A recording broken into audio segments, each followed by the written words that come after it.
Apakah waktu itu benar-benar eksis secara independen atau hanya merupakan konstruksi pikiran manusia? Beberapa filsuf dan fisikawan berpendapat bahwa waktu hanyalah cara kita mengatur peristiwa dan perubahan dalam alam semesta. Sementara yang lain berpendapat bahwa waktu memiliki eksistensi yang objektif. Dan di sini timbul pertanyaan mengenai apakah waktu itu nyata atau hanya ilusi filosofis. Masih menjadi perdebatan dalam dunia akademik.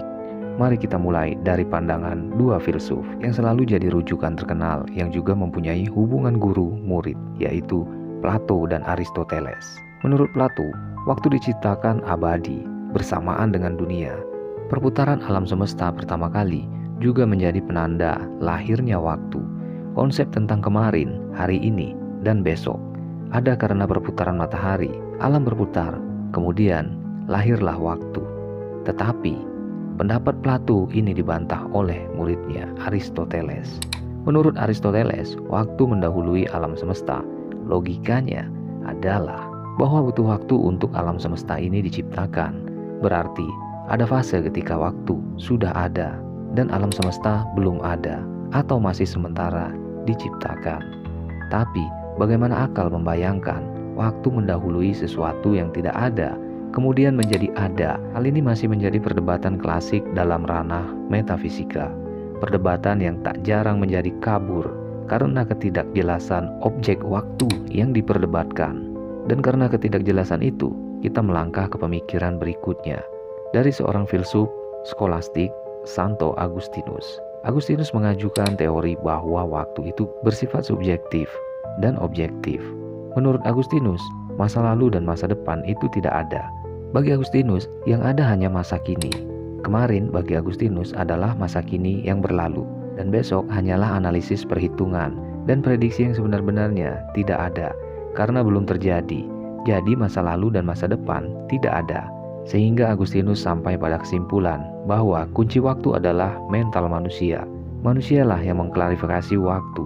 Manusia memahami waktu dengan mengingat masa lalu, menikmati masa kini, dan membayangkan masa depan. Ketiganya hadir dalam diri manusia, karena ukuran waktu sebenarnya ada pada manusia, bukan pada benda-benda atau gerak alam. Inilah pandangan waktu subjektif. Menurut Agustinus, sementara waktu objektif ada pada penanda waktu seperti musim-musim dalam iklim, penanggalan di kalender, dan putaran detik dalam gerakan jam untuk memahami dengan mudah konsep waktu. Dari Agustinus ini kita bisa mengambil contoh, misalnya ketika bermimpi. Dalam tidur kita merasakan mimpi itu terjadi lama sekali dan berbagai peristiwa terjadi dalam mimpi tersebut. Tapi kita bangun ternyata kita baru tidur sebentar, misalnya setengah jam. Pada kejadian yang dialami dalam mimpi tersebut memerlukan waktu yang lebih banyak dari itu.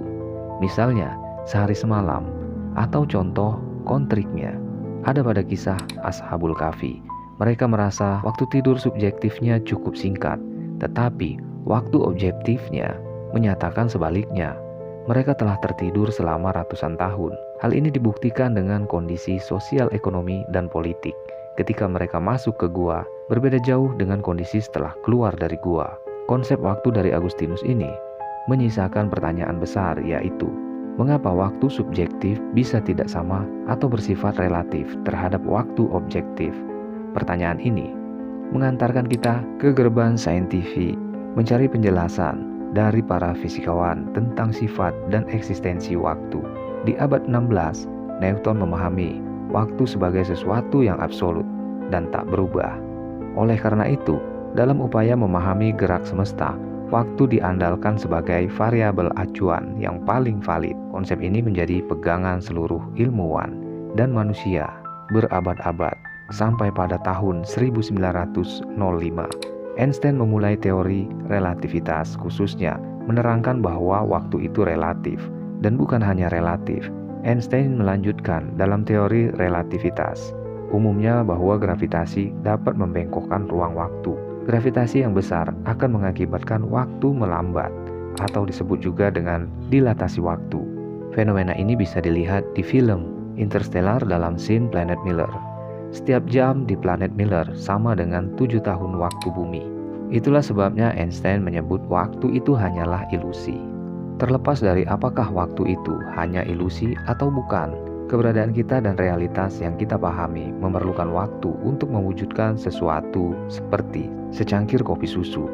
Kita bisa mendeskripsikannya terdiri dari bubuk kopi, susu, dan air panas yang diaduk dalam gelas. Namun, jika tidak ada waktu yang digunakan untuk menggiling kopi, memanaskan susu, merebus air, dan mengaduk ketiganya dalam gelas, bisakah kopi susu itu ada? Filosof Jerman Martin menulis buku terkenal Being and Time yang mencoba menjelaskan kaitan erat mengenai fenomena keberadaan dan posisi waktu. Namun kesimpulan bahwa waktu itu mengalir dan kita bertempat tinggal di dalamnya masih belum cukup untuk mengungkap misteri tentang hakikat waktu. Heidegger hanya meninggalkan petunjuk bahwa waktu itu mengalir, sama seperti Heidegger, fisikawan terkenal Stephen Hawking dalam bukunya A Brief History of Time mendefinisikan waktu dengan ada yang sama dalam uraian yang berbeda. Waktu haruslah mempunyai arah yang dia sebut panah waktu. Hawking menjelaskan bahwa setidaknya ada 3 panah waktu berbeda yang bisa membedakan antara masa lalu dan masa depan. Pertama adalah termodinamik yang menunjukkan waktu mengarah pada ketidakteraturan atau entropi. Kedua, waktu psikologis yang kita rasakan dan bisa membuat kita mengingat masa lalu. Dan yang ketiga adalah waktu kosmologis, di mana alam semesta ini mengembang seiring waktu. Meski fisika cukup baik dalam menjelaskan tentang waktu, tapi rumus apapun tidak diizinkan untuk mengintervensi arah waktu. Dengan kata lain, keberadaan waktu memang relatif, tapi arah waktu itu mutlak, bergerak maju semua. Sastrawan ternama Khalil Gibran juga menuliskan tentang misteri waktu yang mengalir dalam buku The Prophet yang telah diterbitkan dalam bahasa Indonesia oleh Bentang Pustaka dengan judul Al-Mustafa. Khalil Gibran mengatakan, kau mengukur waktu sebagai tak terukur dan tak terbatas. Kau menyesuaikan tingkah lakumu dan mengarahkan langkah jiwamu sesuai dengan jam dan musim. Dalam waktulah kau menciptakan sungai-sungai yang tanggulnya kau duduki sambil menyaksikan alirannya. Khalil Gibran mengisyaratkan kepada kita bahwa betapapun kita mencoba mengukurnya dan membatasinya, hakikat waktu tetap tak terukur dan tak terbatas. Kita hanya diizinkan untuk mengamati alirannya, tapi tak kuasa untuk mengubah arusnya.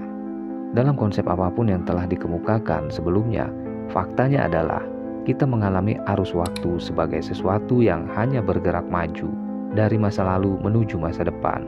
Waktu yang kita alami tidak diperbolehkan untuk dimundurkan atau diputarbalikkan arahnya. Kita mengalami waktu sebagai suatu realitas yang terlihat jelas seiring bertambahnya usia kita, hari demi hari, tahun demi tahun.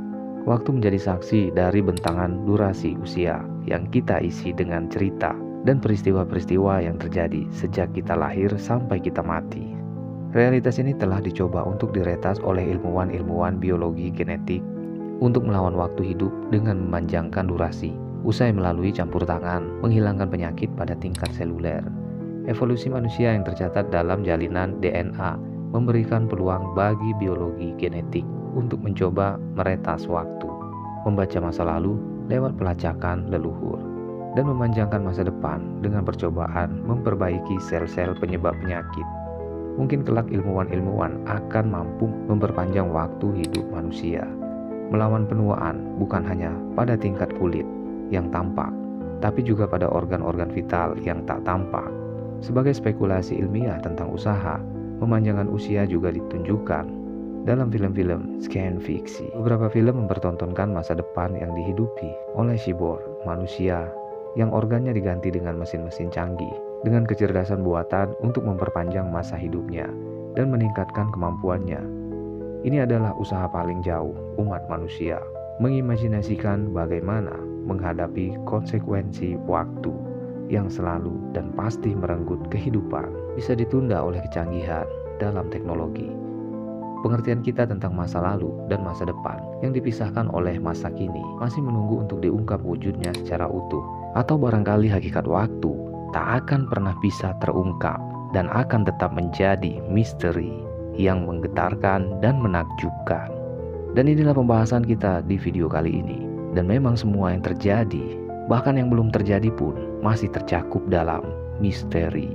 Sampai berjumpa kembali di channel bumi misteri, bumi yang masih menyimpan berjuta-juta rahasia.